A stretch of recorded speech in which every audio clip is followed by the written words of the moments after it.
Here we are again. I'm in Kashmir. Despite Modi's efforts, pouring in 500,000 troops, it's still just a mess, isn't it? What is the solution? Yeah.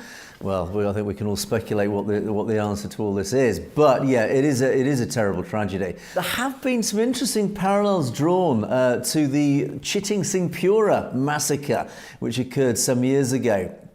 Which coincided with a visit of Bill Clinton, and this is again maybe slightly conspiratorial, but is it a coincidence that J.D. Vance has just visited India? He's had this very high-profile visit to India, as Bill Clinton did back in the early 2000s, and that, of course, then was round about the time of the Chittisinghpura massacre, and where 36 Sikhs were murdered in cold blood by allegedly Islamic terrorists. And again, it flew in the face of logic, because Islam had absolutely no argument whatsoever against the Sikh community. Quite the opposite. In fact, they've both been mutually very supportive of each other.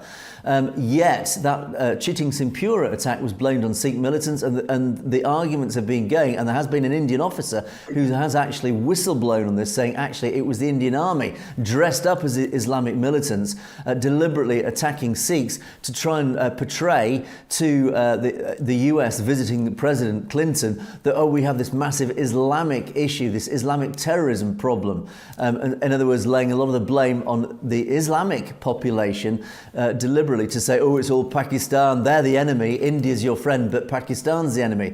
And here again we have J.D. Vance visiting India, and lo and behold, we have another mass shooting.